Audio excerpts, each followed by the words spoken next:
Hi, Mary. How are you? Hey, Paul, how are you? It's great to have you on the podcast. Well, Yeah, first of I'm all, delighted, actually. Delighted. normally when we're doing the podcast, I have to give your official introduction. So, although we know each other so well, we'll do that. Mary is the Fianna Fáil spokesperson on housing. She's a senator in Shannon. You served on Dublin City Council for many years. We both soldiered there together, and you really have seen the housing issue, Mary, both from local and from national level.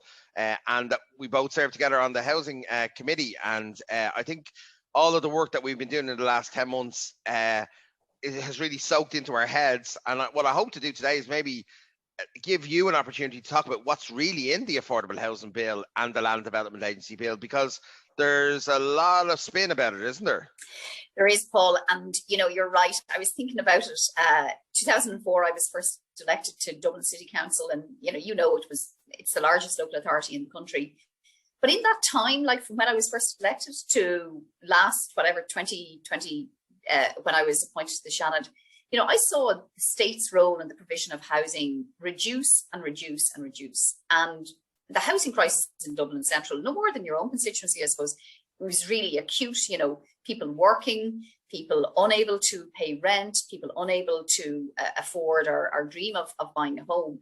And that really eats away, I think, at the fabric of our society, of our communities, but also individuals. Like, it undermines them, it undermines their self-confidence, and it undermines their families and all that. So yeah, housing is a huge issue, and I'm really excited that we're making strategic changes, really radical changes to how the state is going to provide housing, and we're being ambitious about it. So we've still a bit of work to do with this legislation, and we've a long couple of weeks ahead of us trying to get it through both the Dáil and the Shannon. But I'm convinced we will, and I think it's the right thing to do, because the social housing, like the old city council corporation housing, there's been none in my constituency in the last 10 years. And now, since the government was formed, since Darragh O'Brien, our Fianna Fáil minister, went into housing, the biggest social housing programme, the biggest social housing building programme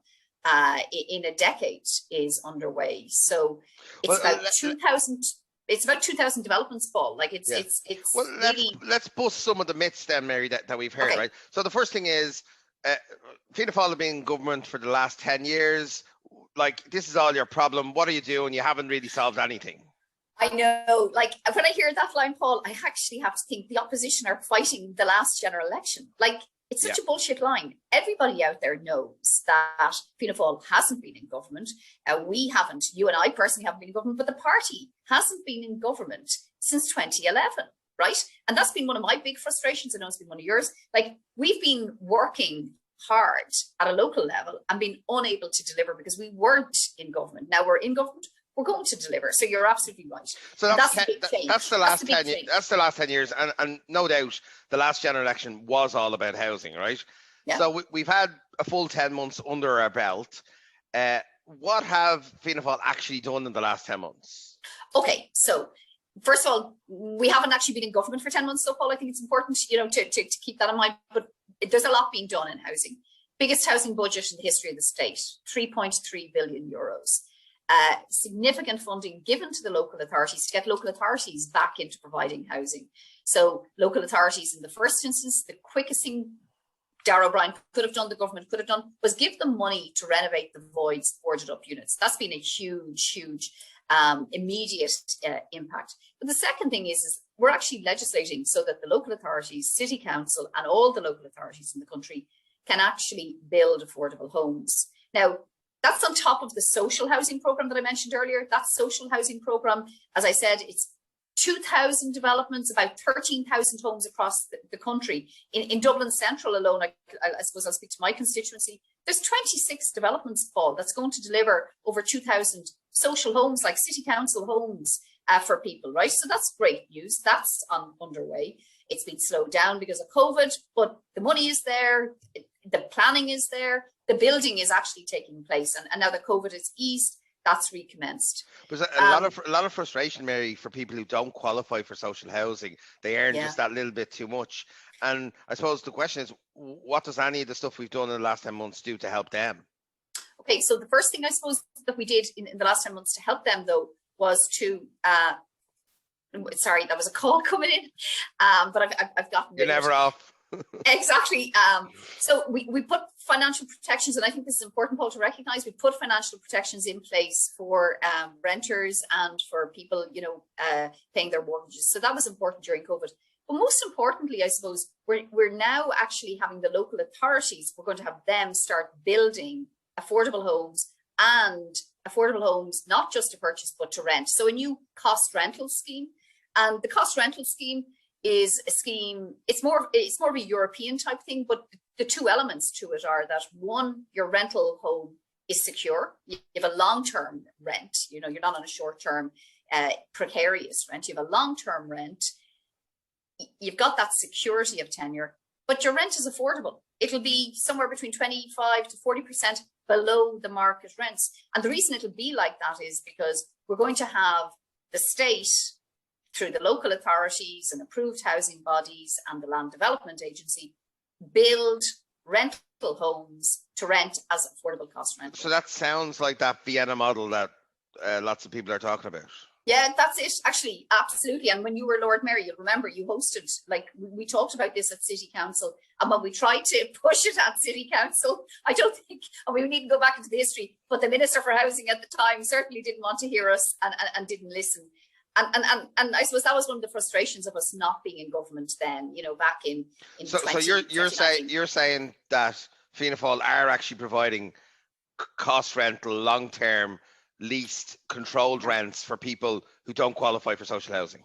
Absolutely. I mean, the legislation is going through at the moment, but even though we haven't yet the legislation passed, we're going to deliver about 500 affordable cost rental this year. Now, we need a massive scaling up at that, Paul, but it's impossible to scale up until you have the legislation passed. We'll have the legislation passed this July, and then we need thousands of them. And that's why we're setting up the LDA as well, the Land Development Agency, because we do need an agency that can plan for this, that can use land. Like, there's a lot of land, in your constituency and mine, owned by the state, maybe the HSE, the Department of Defence. We need to use that land so that we can take the advantage of owning that land, the cost advantage, and deliver affordable homes. That's what's going to make them affordable. But isn't the LDA just a way for us to hand over public land to private developers? Jesus, you've been listening to the opposition too long, Paul. Like, seriously?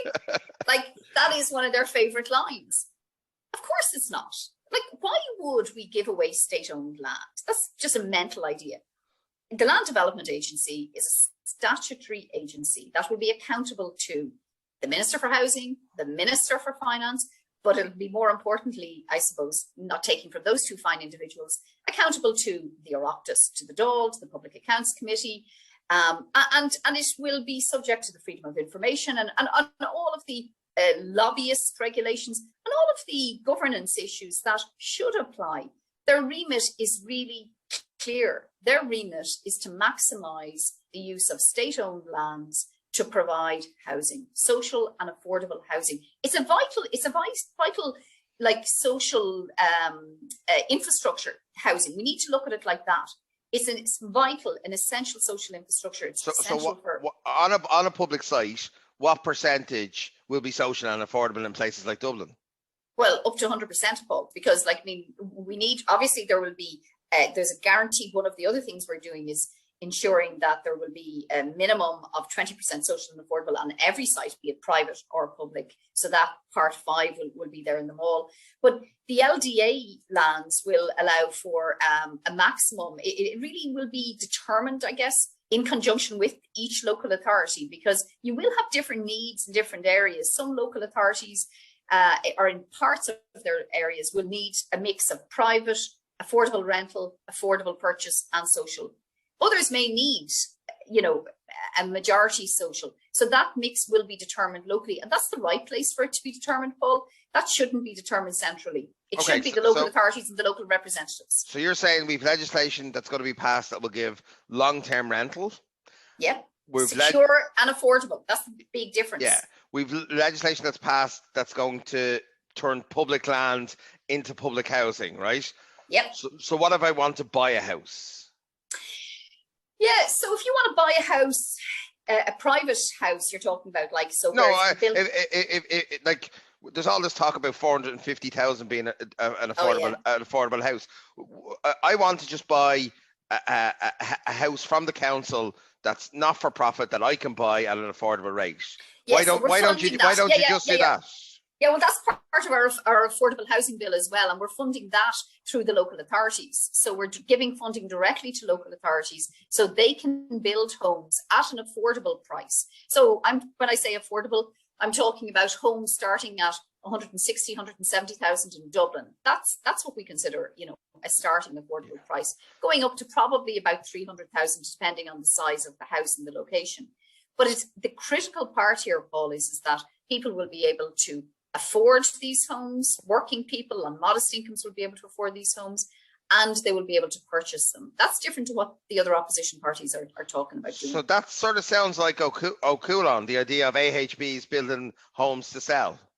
Yes, absolutely. That's it. And approved housing bodies or cooperatives like on Coolin, but most also the local authorities, which haven't been doing this. Like back in 2011, when we weren't in government, those who were in government at the time, you'll remember, abolished affordable housing. They abolished the affordable housing that was provided under Part 5.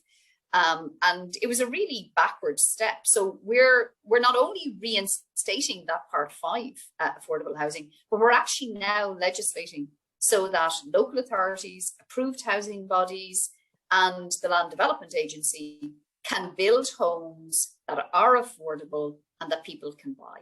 And that's really important. Okay, so you and I know we passed the legislation, right?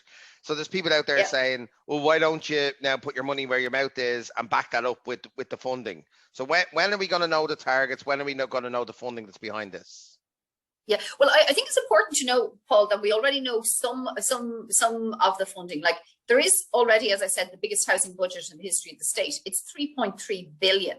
Okay, and of that, there's about 700 million has already been dedicated to affordable housing. So that's already there. Okay, it's in place and it's available.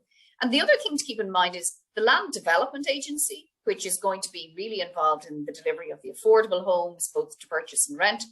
They are going to have a budget of another 2.5 billion. So government has already committed an awful lot of funds to this, but more is going to be needed. Like we estimate that we're going to need somewhere between 30 and 35,000 homes to be delivered every year for the next 10 years. That's a lot of homes, and the state needs to provide a good chunk of them. So this July, the minister is actually going to, and the government is going to announce our plan, our new housing plan, which will take us for the next 4 years. It'll have a view into the next 10 years, housing for all. And that will have multi-annual targets and multi-annual budgets, because that's how we need to look at this, Paul. Housing is something that takes time. I think that's been the really interesting thing for me is that the two bills are basically a strategic, long-term redirection of housing to being provided by the state, right? Going to make a difference for decades to come, Paul. Yeah, in the same way as the Michael Noonan budget on REITs had implications 10 years later. This stuff that we're doing now will have implications 10 years later in decades to come as well. I don't like the comparison because that's such a negative one. I get uncomfortable. But it's going to have a positive one. No, but that's it. It's almost like the flip side of that, actually. It's almost like the mirror image that we're doing. So that government, had an agenda that focused on market intervention, market-led provision of housing. Ours is state-led provision of housing, state-led provision of secure, affordable homes. That's the difference. And that's the difference that society needs, Paul. Like, we have to do this. It's not for you and I. It's not for even immediately. It's for the generations to come. I've got young adults living with me. My children are young adults now. They need to know that they're going to be able to live in the city as well, that they're going to be able to move out. So it's a big area, so I'm pushing you along, Sorry. right? No. So like we've just talked about the state and public land, right? But there's going to be builders building things on land they own, right? So like isn't Fianna Fáil just letting them off with doing whatever they want? Actually, you know what? It's not even so much about the builders. It's more about, I think, the young workers, the modest income earners who are probably paying, are paying more in rent than they are on a mortgage. And particularly, you know, in Dublin, in my own area, but I think it's right around the country, talking to our colleagues. And so what we're doing for them is we're going to financially support them to actually purchase their own home. And that's the shared equity scheme. And it's a really important measure, Paul, because there's a whole swathe of people out there who are trapped. They're earning a relatively good wage, but because property has become so unaffordable, they can't actually borrow enough from the bank to secure a mortgage, to stop paying expensive rent, and to reduce their outgoings and switch to a mortgage. So the shared equity scheme is basically going to allow the government to financially support them. And we're going to financially So essentially, it's a short-term measure until the other supply that you just spent 10 minutes talking about comes on stream. That's it. Yeah. It's an immediate, like once we pass the affordable housing bill, it's something that the banks will be able to start to administer, and it'll be administered through the banks. So it's primarily to help, as I said, first-time buyers, owner-occupiers, people who are renting at the moment want to buy their own home. They'll go to their mortgage lender, they'll secure a mortgage, and when they secure that mortgage and they find that their mortgage isn't sufficient to reach the full purchase price of the house, they will then be able to apply for the shared equity. Yeah. That's really important. I think we could probably do a whole session on how the shared equity thing works. Yeah. And maybe, Mary, maybe you can come back again and we can go through some examples, because I think when it passes, it is going to help a lot of people, right? But let me ask again, if we go to Twitter, right? Some of our opponents are saying the ESRI hate it, the central bank hate it. The reports in the UK say it just inflates prices. You're doing this so you can help the developers. Yeah. That's what they've said, and it's really disingenuous. I'd say actually dishonest. And those who have laid those accusations to start with, because you know, Paul, that I met with yourself and the Joint Oireachtas Committee with the ESRI, and so we heard what the ESRI had to say about the shared equity scheme, and they very clearly said that their commentary on the shared equity scheme was based on a shared equity scheme in the UK. Their commentary was given at a time when our shared equity scheme wasn't even confirmed. So they couldn't have commented on this shared equity scheme. They also said that their commentary was based on everything else remaining static, like no changes on the supply side of our housing situation. And as I've just spent the last 10, 15 minutes explaining to you, we're doing, the majority of what we're doing is actually all on the supply side. You know, getting the local authorities building affordable homes, getting the Land Development Agency building affordable homes, all of that supply side stuff. The ESRI clearly said we're not taking anything into account there. So and the other thing I suppose is when Darragh O'Brien published the details of the shared equity scheme, do you think it answers some of those criticisms? Absolutely, because it absolutely did, because there's controlling features to the shared equity scheme. First of all, as I said, the people who can apply for it will not own other properties. That was the case in the UK. There were people who owned other properties in the UK availed of the scheme. The other thing is that people in the UK were able to avail of it even though they hadn't reached the maximum of their mortgage borrowings. In our case, you have to, as I said, reach your maximum mortgage borrowing, and then you can avail of the shared equity. But the other controlling factor is that ours will be applied to new built homes only. So it's going to stimulate the building of new homes. There's about 80,000 planning applications out there that are unactivated. So this is going to trigger that. And the second and the last thing is that it's also going to be, what was my last point on it?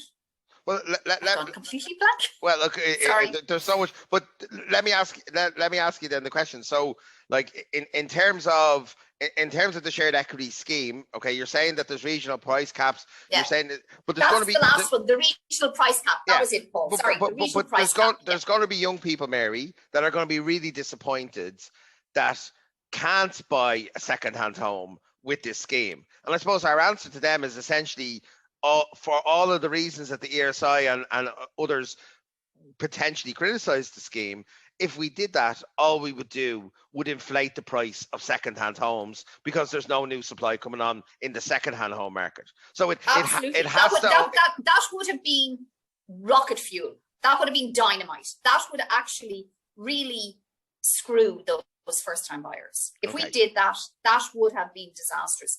It would have immediately turbocharged the sale of second-hand homes. So no. That's it. That's why we have it limited to new built homes, because we want to do two things. We want to support young people, new homeowners to actually buy a home, but we also want to stimulate more house building. And that's so what it's designed to do. If Fianna Fáil had really wanted to be populist, we would have opened it up for the second-hand market. Absolutely. Okay. If, as our detractors like to say, we're friends of the developers and friends of, being property owners and that, we would have. But we're not. Okay. That's not what it's about. Okay, I'll come back to that actually at the end. So then we have the private sites, right? Yeah. So they've got at the moment they have an obligation to give 10% under the Part 5, which is sort of where the local authority gets it at the existing use value rather than the developed value, right? Yeah. So that used to be higher, and then now it's 10%. So what's Fianna Fáil doing about that? And then what are we doing to make sure owner occupiers and first time buyers get a fair shake against people with bigger amounts of money to be able to buy? Yeah, okay. So it's a really important point. And so that shared equity loan scheme will apply to, will be available for if you're borrowing to buy a house either from the local authority or if you're borrowing to buy from a private developer. So that's the first thing. There's the financial support there to help them do it. The second thing is you're right. Back in 2011, the government at the time abolished the requirement on private developers to provide 10% affordable homes. They kept it at 10% of social homes, which are provided at a discount to the local authority, and that's welcome. We're protecting that, but we're actually doubling it. We're increasing it to 20%, and that additional 10% should be affordable homes. So affordable homes for people who are earning above the social income housing thresholds and who can avail of the shared equity scheme if they want. But we're going beyond that because obviously there's a big concern that there's investment for funds coming in and buying up new homes and new estates. So what we're doing there is every new development from a planning perspective, we're going to give local authorities the power to reserve up to 50% of every new development for owner occupiers. And we're saying owner occupiers, it is largely first time buyers, but there are people as well, and you'll know this, Paul, you'll have constituents like me who maybe their marriage broke down, there had been a family home, so they did have a property ownership previously, but they don't any longer. So they'll be able to avail of it too. And that's really important. But we're also banning the bulk buying of homes in any new development, homes and duplexes in any new development of more than 5 properties. And that's important too, Paul. It's really important. Okay, so now your average Twitter user is sitting at home and they're scratching their head, Mary, right? Because they're being told on Twitter that Fianna Fáil are the party of developers, they're the party of the market, they're the party that are leaning into profit, right? And yet you've told me we're taking public sites, we're building below cost housing, we've rent controlled apartments, we're using that site. 100% of the units in places like Dublin will be public housing. We're increasing the obligation on developers compared to what Labour and Fine Gael did. We're ring fencing 50% of homes on private sites and we're regulating them, and we're banning bulk purchase. So where is all the opposition coming from in terms of the noise that Fianna Fáil are pro-developer? Because if everything you said is true, I've been in the committee. Yeah, I'm in the committee. I'm reading the legislation. So why are our critics saying this? I think our critics are better at social media than we are. I think they dominate Twitter. Twitter's, Fianna Fáil predates Twitter, predates social media. We're 95 years old as an organisation. Paul, it really goes to the core of what Fianna Fáil is about. Like Fianna Fáil as a party, right from the very foundation of our party. When Fianna Fáil was founded, it was founded to use democracy, use democratic parliamentary processes so that we could actually progress our republic and progress it in a way that delivers for our citizens. And you can't have a more essential requirement than having a roof over your head, having a secure place to call home.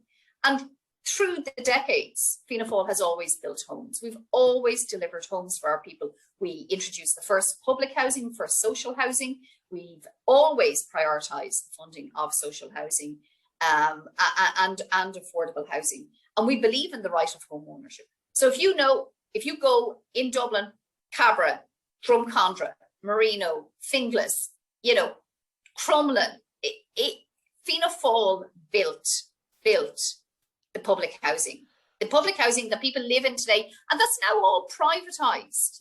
Paul, like Fianna Fáil believes that in a republic we all deserve equal opportunity, and we all, given that equal opportunity, can succeed, and that's what the party's about. If we believe that, then why don't we put that in the Constitution? That's what I'm fighting for, Paul. That's what I'm campaigning for. In fairness, I totally teed up that question for you, didn't I? You have, and I'm not going to stop you there. Look, we have to do it, in my opinion. I think this, Paul, and I've been talking to the parliamentary party about it. I'm really hoping that before the summer break, I'm going to get an opportunity to raise the issue formally as a motion in the Seanad. To my mind, to your mind, I think to all of our minds in Fianna Fáil, we understand the value of a home. I think COVID actually has made it very clear to everybody how important having a secure place to call home is. It's the place we've all gone to for protection during COVID. And I fundamentally believe that we need to never allow the state fall behind the way it has over the last decade in the provision of housing. We have seen how damaging it has been to our society and to our country. It is not just a social imperative, it's a social, an economic, a moral and a political imperative, in my opinion, that we as a party take the lead on a constitutional amendment to Bunreacht na hÉireann to insert the right to housing as a basic human right in our constitution. Yeah. It's consistent with our country's position. And it is referencing the programme for government. There might be different views within the coalition on that. And I know it's going to go to an commission in the same way as other constitutional changes have gone to a commission. But I think there's a very strong voice within Fianna Fáil to make sure that right to housing is. And that doesn't mean everybody gets a free house or people can take you to court if you don't have a house, but it's about balancing property rights versus the right to a house. Absolutely. That's what it's about, Paul. But most critically, and this is the important part about putting it in Bunreacht na hÉireann, it means that when a future government comes along and has a different political agenda, they will be compelled to have reference to the state's obligation to provide secure, affordable accommodation for their citizens. And that's really important because we've seen how the last 10 years where there was a different approach and there has been an under delivery of housing, how we're paying for it. We're making strategic changes. We're making ambitious, radical changes with our legislation, with our policies and our budgets around housing. We will deliver on them over the next 4 years. And that will, and I believe if they are continued after that 4 years, they will deliver for generations to come. The way we copper fasten that, the way we know that when you and I are gone, whatever, down in Glasnevin pushing up daisies, that the state will continue to deliver it, is put it in the Constitution. Put it in there. Get a mandate from the people, and let's say we as a state, as a society, that's a value that we subscribe to, and we subscribe to for the future, for our children, for our children's children. That's the type of society I believe that most Irish people want to live in. Okay, Mary, let me ask you the final question. Okay. Look, you and I are in a very short-term business, which is politics, because every 5 years, precarious, Paul, precarious. Yeah, every 5 years you have to get elected, sometimes more often, right? And so you're going to be judged by what's happening here, right? So you have your own reputation, okay? Yeah. So you've talked about these being long-term issues. I suppose I'm in the same boat, right? So I'm going to ask you a question I've been asking myself. Do you trust Fianna Fáil to deliver on on housing in this government? I do, absolutely, 100%. I believe that Fianna Fáil is going to deliver on housing, and the reason I believe it is because we've done it before. We've done it before in much worse economic circumstances. When our country was on its knees, when it was the poor country of Europe, we're a rich country, we're a developed country. Just see how we have responded to COVID. Just look how agile, how creative, how resilient we've been. Paul, I absolutely believe we've got the capacity to do it, but more importantly, I know that we have the will to do it. We have the will to do it, and it speaks to our party's value. Let me ask you the second part of that question. Do you believe that these two pieces of legislation that you've spent so much time looking at and working on together, do you believe that they're the right pieces of legislation to deliver what you want, what Fianna Fáil wants? Absolutely. They're radical, they're ambitious, they're making strategic changes for the state's role. This has to be state-led. It has to be state-led. If we're going to fix our dysfunctional housing system, it has to be led by the state. It can't all be fixed by the state, but it has to be led by the state. If the state isn't taking a lead and demonstrating a commitment to invest in fixing this problem, we cannot expect private money to do it. It's unrealistic. It's dangerous. It's dangerous. And it would be reckless. If anybody was listening, they think, Jesus, there's McAuliffe and Fitzpatrick. You think they were solving the housing crisis just between them? We should give a shout out to our Minister for Housing. Absolutely. Yes. Really, I think one thing I've seen with Dara is, like really from the first week when he went in there and he pulled all the officials together and said to them housing was going to be the number one issue. When he established the affordable housing unit in the department, imagine we had no affordable housing unit in the department before that. And in terms of how he's been combative with some of the misinformation about this bill as well. Like, to be fair, I think Dara's done a really, really good job. And I think his difficulty is going to be, or his challenge is going to be, he's going to need to make sure that so many other people now come on board, the approved housing bodies, the local authority managers, councillors in every county, to make sure that we convert this legislation and funding into actual real homes. But I think Dara's up for that. He's not someone that's going to sit back. I don't think he hasn't sat back. I don't know if the man has sat down since he took office. Like, to be fair to him, you know. And you know, you and I might. That doesn't mean we think he's a saint or he's perfect either. Like any of us. Come here to me. None of us are. But most importantly, and I think this is the point that I was going to make, is that none of us alone can fix this, Paul. Like, we can't. Like, to be fair, Dara is talk about the rubber hitting the road. Like, he's at it, but he's also like. He's engaged us. He's engaged the wider party. He's engaged our partners in government in this. There's 3 parties in this government. It's not, you know, we can't do it on our own because we didn't have a majority to do it. But I think that's also really important, Paul, that we are being constructive, we are being ambitious, we are being radical. And I think it is the polar opposite of what the opposition are doing. And I think it's deeply cynical, dishonest, but incredibly corrosive and destructive how they are dishonestly undermining and trying to stop these changes that are going to make lasting, long-term, radical changes for people's lives. Like, providing people, using all the state's assets to provide people with secure and affordable homes, and the opposition are, you know, doing all they can to stop it. It shows what their priorities are. Yeah. Look, and there are different parties in opposition, but do you think that some of those that are more cynical than others fear we actually might deliver on this one? Oh, I think they all fear that we will deliver on it, and they're right to, because we're going to. Well, Mary, that's a good way to end the podcast. Thanks so much for joining us. I think we'll definitely have you on again to maybe talk through the shared equity scheme. We might get Dara on with us too. Our normal episode length might double in that one. But look, thanks again, and thanks for your time. Great. Thanks, Paul.